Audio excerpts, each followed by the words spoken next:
آپ علیہ الصلوۃ والسلام کی جو نسبت ہے وہ بڑی قیمتی نسبت ہے، اور اس نسبت کا جو بندہ وہ خیال رکھے گا اللہ تعالیٰ اس کا دنیا اور آخرت میں اکرام کرے گا۔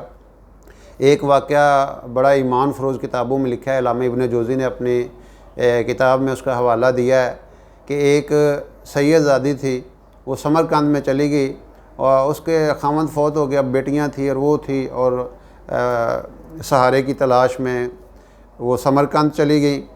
تو وہاں پہ اپنی بچیوں کو مسجد میں بٹھایا اور تلاش کرنے چلی گئی، کوئی ٹھکانہ ملے، کوئی کھانا ملے، کوئی قیام اور طعام کی جگہ ملے۔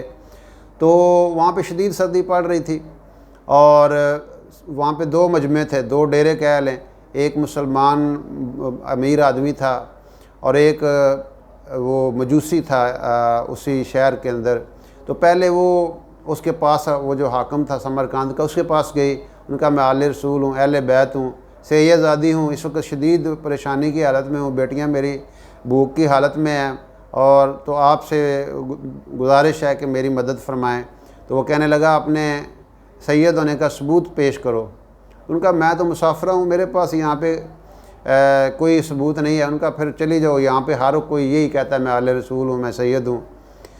تو آگے گئی تو وہ جو مجوسی تھا اس سے جا کے یہی درخواست کی کہ میں مسلمانوں کے نبی کی بیٹی ہوں، تو میں اس وقت پریشانی میں ہوں۔ تو اس نے اپنے گھر والوں کو بلایا، ان کو لے جاؤ، بچیوں کو بھی بلایا، ان کے لیے کھانے پینے کا بندوبست کیا، رہائش کا بندوبست کیا۔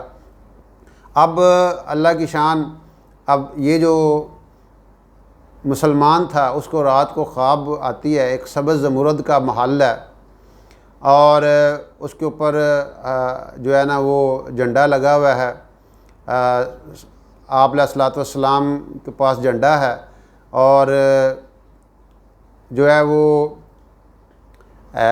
اس سے ملاقات ہوتی ہے۔ تو وہ مسلمان کہتا ہے یا رسول اللہ یہ محل کس کا ہے؟ آپ نے فرمایا کہ ایک مسلمان آدمی کا ہے۔ اس نے کہا یا رسول اللہ میں بھی مسلمان آدمی ہوں۔ تو اس نے کہا آپ علیہ الصلوۃ والسلام فرماتے ہیں کہ تم اپنے مسلمان ہونے کا ثبوت لاؤ۔ اب یہ بات تمہارے پاس میری بیٹی آئی تھی اور تم نے اس سے جو سلوک کیا ہے تم اس سے ثبوت مانگ رہے تھے۔ اب اسی اثناء میں اس کی آنکھ کھل گئی، اب وہ پریشانی میں دوڑا اور پتہ کیا کہ وہ اس طرح ایک عورت تھی، خاتون تھی، وہ کدھر ہیں؟ تو پتہ چلا وہ تو فلاں مجوسی کے گھر میں ہے۔ تو اس کو فوراً جا کے دروازہ ناک کیا، وہ باہر آیا، اس نے کہا کہ اللہ کے واسطے وہ جو عورت آپ کے پاس ہیں، بچیاں ہیں، وہ مجھے دے دو۔ ان کا کہ میں کیسے دوں؟ ان کا میرے سے 1000 اشرفی لے لو، دے دو۔ ان کا مجھے 10,000 بھی دو گے تو میں نہیں دوں گا۔ تو ان کا کہ نہیں تیری بڑی مہربانی۔ ان کا کہ دیکھو جو خواب تم دیکھ کے آئے ہو نا، وہ خواب اللہ نے بھی مجھے دکھایا ہے، وہ خواب مجھے اللہ نے بھی دکھایا، مجھے اللہ کے رسول صلی اللہ علیہ وسلم خواب میں ملے ہیں، اور انہوں نے فرمایا کہ تم نے میری بیٹی کا اکرام کیا، اللہ نے تمہیں اس اکرام کے بدلے میں جنت کے اندر محل عطا فرما دیا ہے۔